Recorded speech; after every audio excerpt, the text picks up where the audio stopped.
箸をどうぞ。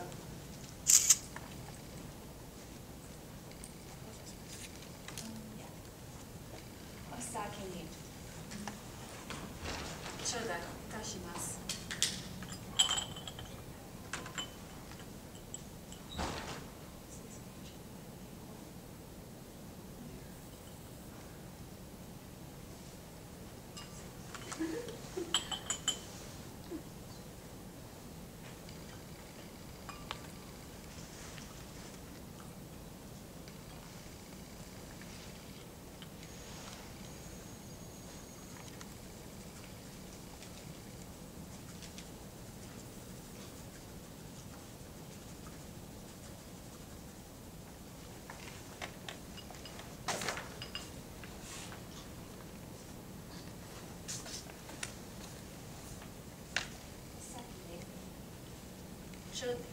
おつまい頂戴いたします。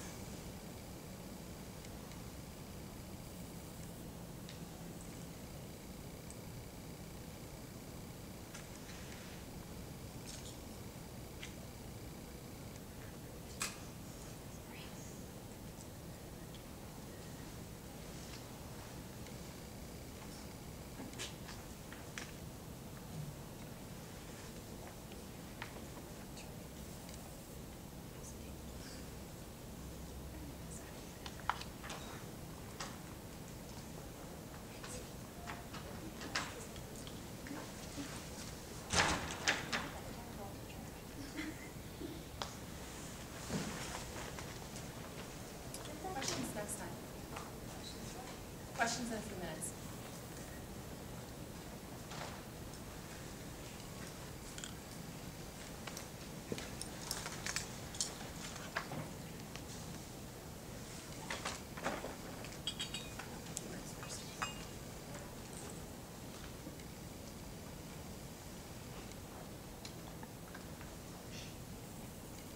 Oshimai.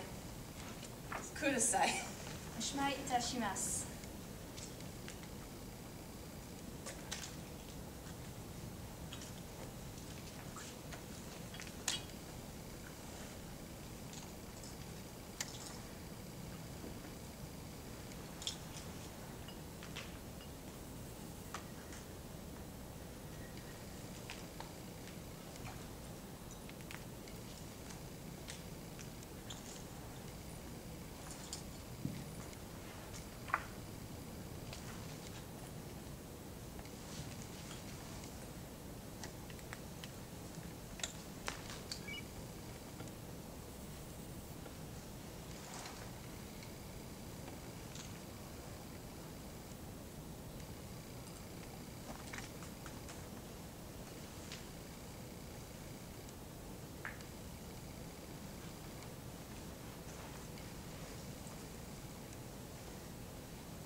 When she leaves, the ceremony's over and we can depart at our leisure. So thank you, ladies, for guinea pigging with us.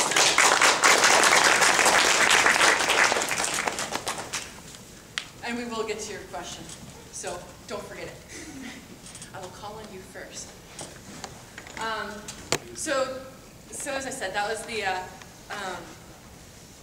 slightly shortened, not really shortened, but a very quick version of the tea ceremony. As you saw, there were a lot of simple movements, a lot of repetitive movements on her part, and we'll begin the Fukasa folding count when we do the tea ceremony the second time.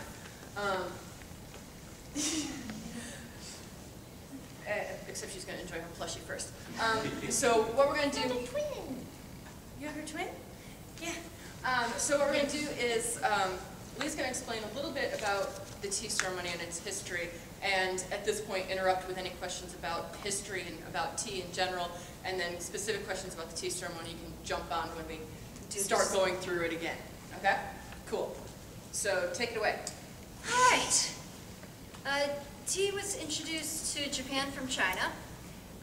It first started to appear around the 8th, 9th century, but it didn't really catch on at that point. It was couple of 100 years later before it really, really got introduced. There's a priest named Eizai from the 12th century.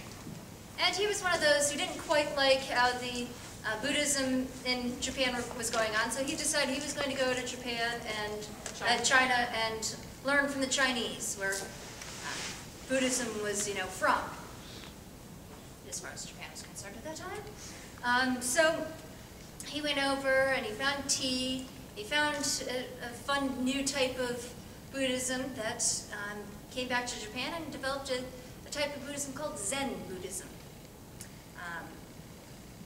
He was a Rinzai Zen Buddhist monk, and there are two types of Zen. One sort of feels that meditation itself is enlightenment, and another that feels that the,